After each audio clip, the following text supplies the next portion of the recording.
George, this is absolutely incredible because we had a great roster of talent last year, but we have the two best ever here today. Yourself and Anderson Silva, what's it like being in the same room as him? Because you guys were the poster boys of the UFC for so long. It must be incredible. Well, just to be here with all the guys, Silva, Matthews, Matt Serra, Chuck Liddell, you know, the Rampage. There's so many legends here. For me, it's I just feel very lucky and privileged to be among these guys, you know? Yeah, I mean, these are times when, you know, you reflect on everything that's happened, how you got to where you are today. And you had a tough time growing up, didn't you? You had a tough time with bullies growing up, and that was one of the things that sort of motivated you to go into combat sports. Can you talk about that experience and that point of your life? Yeah, for people who don't know, I start martial art first as a self-defense because I was victim of bullying at school. So I start as a self-defense, and I start the academy where I was training quickly become the place where I felt the best because I was starting to collect medals. So I start as a self-defense, it transformed into a passion, and later on, that's how I made a living. So yeah, really, martial arts changes my life. I mean, one particular person that gave you a hard time in school, I know you've told this story, but you actually encountered him later on in life when you was a UFC champion. What was that experience like? Because that must have been humbling from your sense, and it must have been, it must have gave you a great sense of, wow, I overcame something that was difficult in my life, because that could be a demon for a lot of people. They can never get over the high school bully. I never hold any grudge against the guys who bullied me when I was young. You know, yeah, when I was young, it was very frustrating for me. But I realized down the road, what doesn't kill you make you stronger.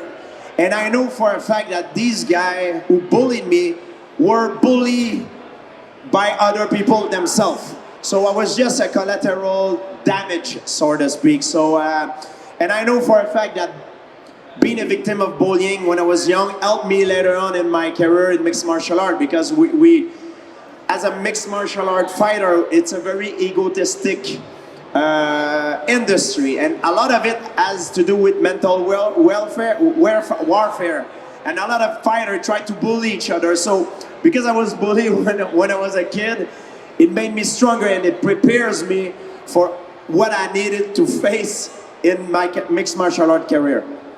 I mean, sitting with you now, one of the greatest fighters to ever live, was that always your ambition once it turned into, you know, self-defense into a career choice? As soon as it became a career choice, was you like, I'm not just going to be here to take part, maybe win a world title and be happy with that. I want to go down as one of the greatest fighters to walk the face of the earth? Well, there's three things that I wanted to do in my career. There's three goals that I have. First, I wanted to be the best. I wanted to be champion.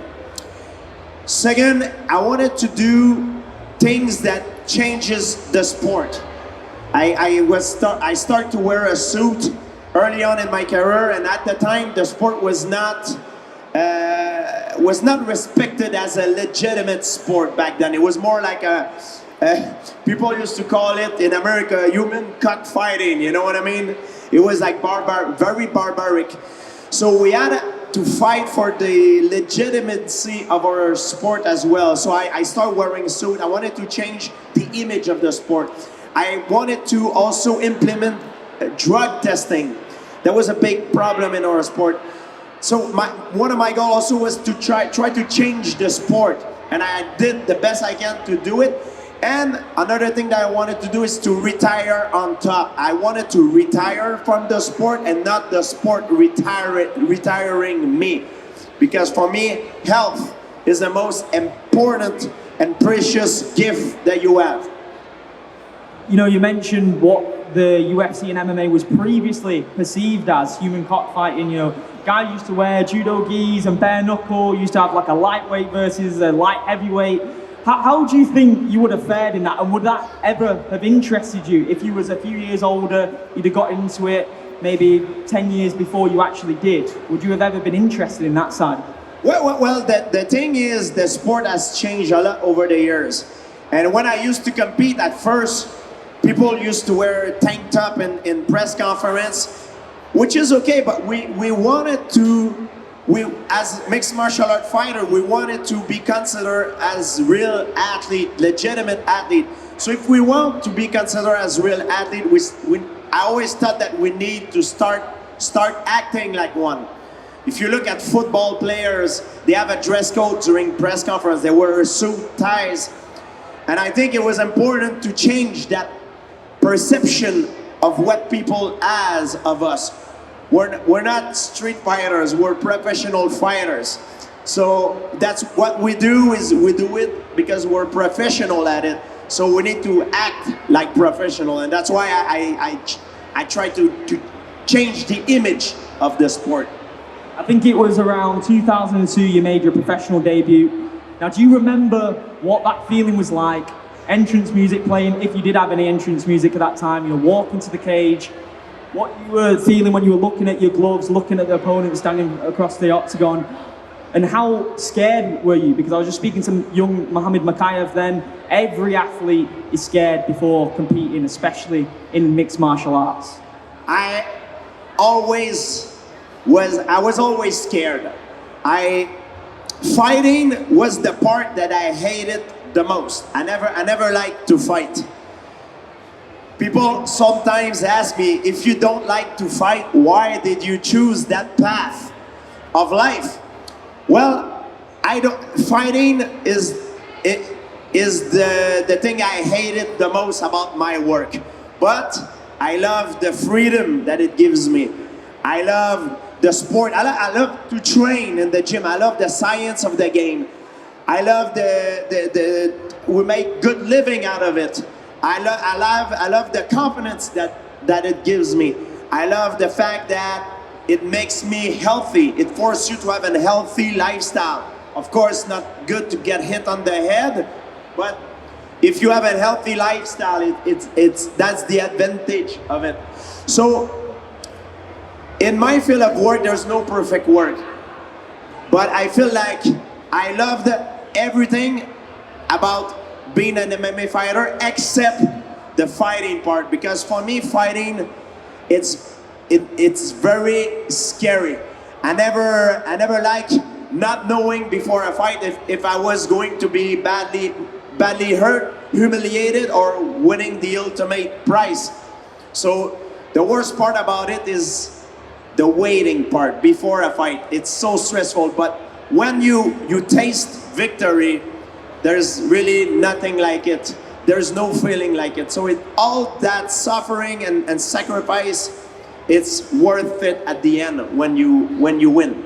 100%, and you had a hell of a career as well. And the beautiful thing about MMA is that it's not like boxing. Anyone on any given day can defeat anybody. And we did see that in your career as well. You suffered 2 losses against Matt Serra and Matt Hughes, who are here today, but you also went back and rectified those and won those. You won the trilogy over Matt Hughes and you beat Matt Serra in the rematch as well.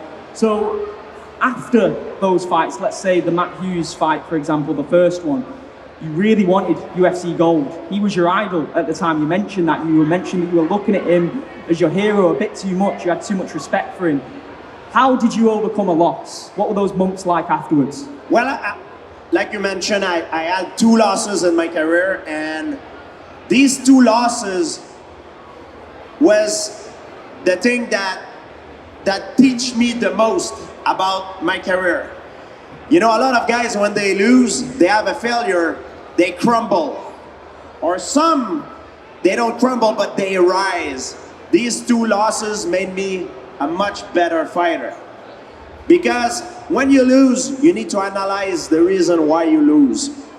And once you identify those reasons, you need to make sure you don't ever do the same mistake again.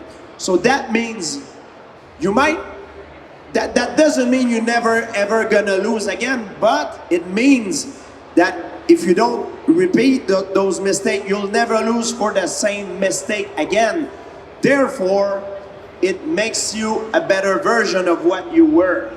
So I always try to see my career as a marathon, not as a sprint. It's not one fight that defines you. It's your career, your entire career, and it's all. And that's why I believe these losses were the best thing that ever happened to me. I mean, after the Matt Serra win, you went on a run that is rarely seen in combat sports. You had that undefeatable aura about you. Fighters looked like sometimes they were defeated before they got in the octagon with you because you had such a undefeatable aura around you. Could you see that in their eyes? Could you see that fighters were like, oh my God, I'm standing across from the greatest combat sports athlete in the world right now? Well, you never know before a fight what the outcome will be. And that's not what you need to focus on. If you want to be successful in fighting, you need to focus on the objective. The things that you need to do to win. The things that it's in your control. That's how you overcome fear. If you focus on things that are not in your control, for example, am I gonna win or lose? What people gonna think about me? What my opponent is doing? These things you don't control it, so you don't want to lose your time and energy focusing on that. You want to focus only on the things that you do have control on. And if you do that, the outcome will take care of itself. There is nobody who is invincible. There is nobody invincible. Everybody can lose. But the thing that you can do to slope the odds in your favor is to be objective and focus on the thing that you do have control and try to make the best out of it. You mentioned verbal warfare before being a key aspect of combat sports now more than ever. You know, when we've seen the rise of Conor McGregor, got guys like Colby Covington, they say some deep things now, ripping into people. With you, few people did it, but one guy that did do it quite a lot was Nick Diaz. Now, I actually was watching a video on the way here before it popped up on my Twitter of around that time when you'd had surgery, and the first thing that you said when you woke up from the surgery was, I'm gonna beat Nick Diaz. Where's Nick Diaz? And your friend with you was laughing like, the first thing he said when he's woke up, he's asking about Nick Diaz. And you were saying, I hate that guy. I hate him so much for what he said, all that sort of stuff. Would that be true? Were you struggling with the mental warfare in that sense, struggling to keep your cool because you're so stone cold, ice cold, you've always let things slide. Was that a difficult time pre that fight? Well, I don't hate nobody. For me, it was only business. But I believe that if you want to be the best at something, you need to be not only to work hard and dedicate time into it, you need to be obsessed about it. And when I was in the middle of my career, because I wanted to be the best, I became obsessive about that idea of becoming the best.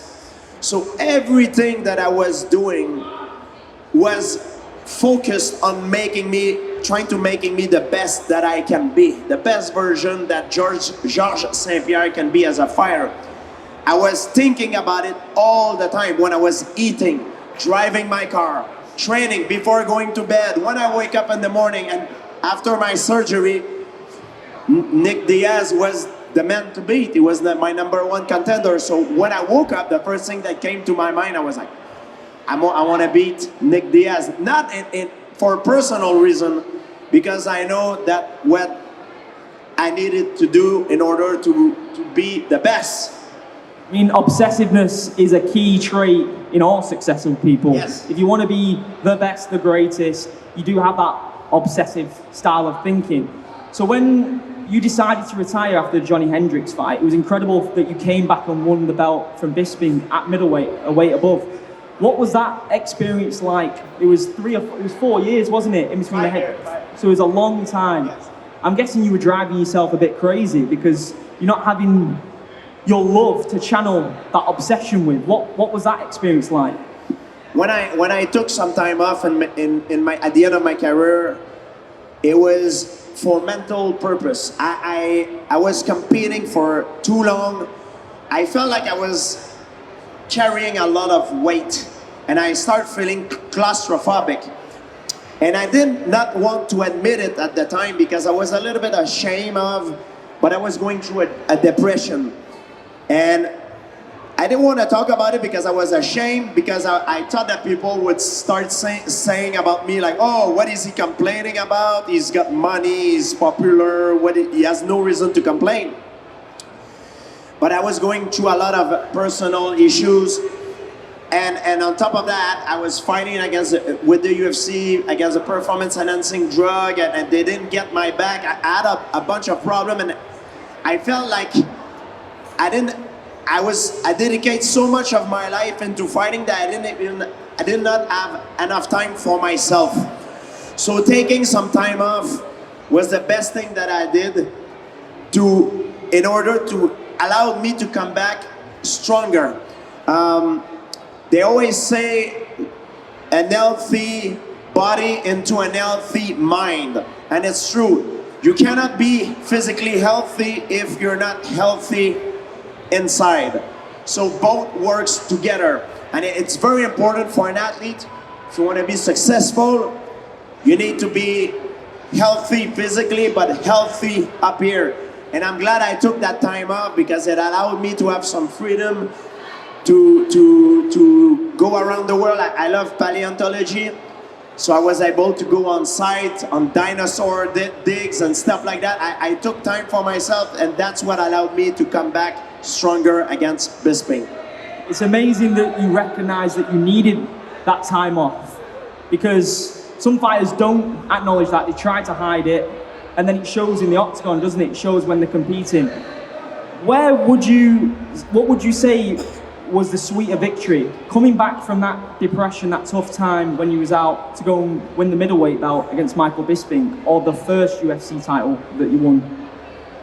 Well, every wins are different, but there's three that really stood out. My first win against Matt Hughes, when I won the title, for me was amazing because it was my first win ever in terms of my first title win. That was one of the most memorable time of my career. Also, my win against Matt Serra in Montreal, because I was the first time I was fighting in the UFC in front of my family in Montreal. So that was, for me, an amazing memory. And also my return when I fought at the Madison Square Garden against Michael Bisping, because New York is a little bit like my second home. So, and it was, these three victories were without a doubt the most memorable victories of my career. And obviously Anderson's here, like we've mentioned. That was the fight everyone wanted to see. Did you have a game plan in your mind of how to beat him? Because he had that unbeatable aura about him, just like you did. Did you ever envision when you were watching him fight and thinking, I'm going to do this way, this would definitely work against him? Well, there's always a game plan that go on before every fight. But it is very easy to make a game plan, but it's very hard to execute it, the game plan. So it's like some fans when they watch a fight, oh, why the guy doesn't do this? Why he should have done that? It's very easy, and I'm the same way. When I watch a fight, I critics sometimes, oh, he should do this, he should do that, but I know very well that once you're in the octagon, it's very hard. And that's why Anderson was so good. He was fighting like he was in the Matrix. It was just, he's got the best highlight reels of the UFC.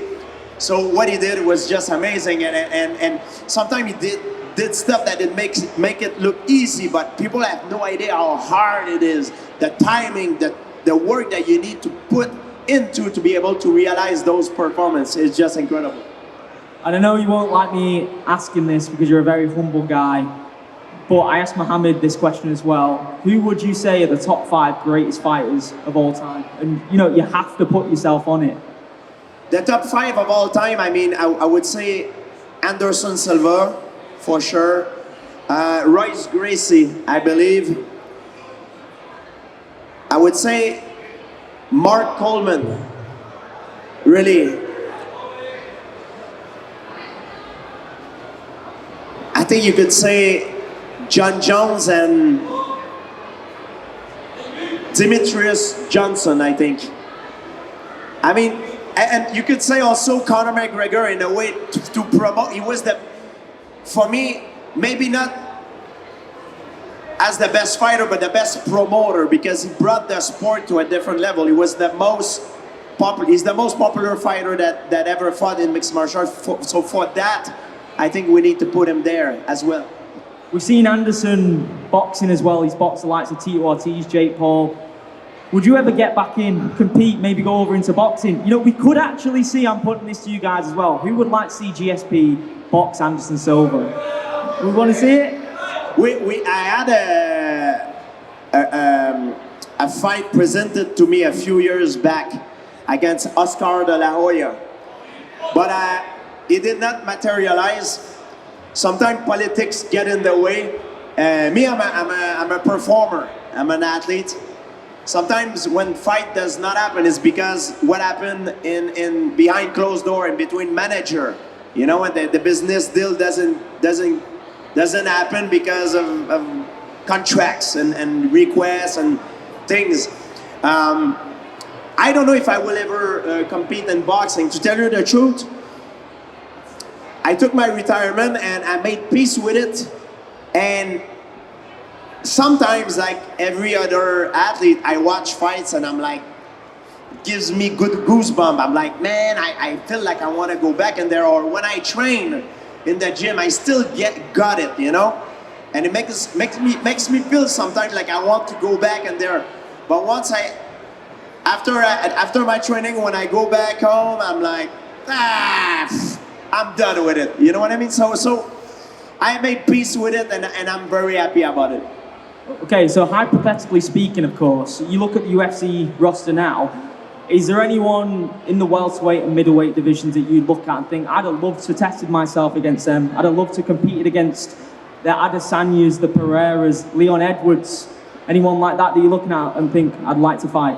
Well, when I was young, if I would go back 10 years ago, I would have loved to compete against the best fighter of today, but it's impossible. I would need a time machine and come back. Saying prime GSP against the current roster. It's not only physical, because I'm still in very good shape. It's more mental. I'm not the man that I used to be 10 years ago. When I was young, I was obsessed to be the best. I was in a different mindset. I was crazy. I was insane. I wanted to be able to get somewhere.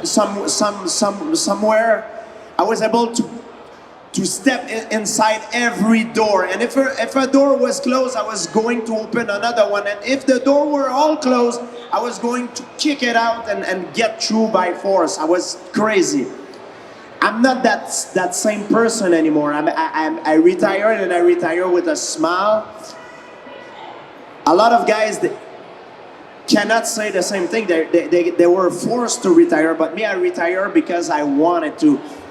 And I'm glad I did it, and I'm healthy, I'm happy, and I cannot ask for a better life. But yeah, to go back, I would need a time machine, not for rejuvenate me, not only physically but also mentally, because over time you change, your priorities change, and you change mentally. You're not the same person you were 10 years ago. Final one from me before we open it up to the fans for the Q&A. What would you say is the most complete performance of your career, the one that you're most proud of?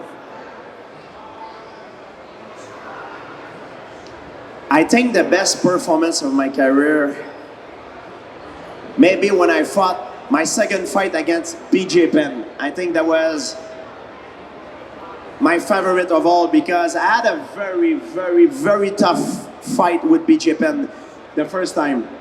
That was probably the toughest fight of my career, outside of the fight that I've lost, of course. But BJ Penn was probably the best fighter I've fought, pound for pound. And when I fought him the second time, I was very, very well prepared. I think that was the best performance of my career. And sometimes performance varies, and you don't really know why. You could train very hard, but the day of the fight, sometimes things just doesn't go the way you want, or things go very, very well. So you don't always know the reason why you have a better performance than others. Sometimes it just has to do with the days, you know, like you don't control that. You try to do the best you can, and the outcome take care of itself.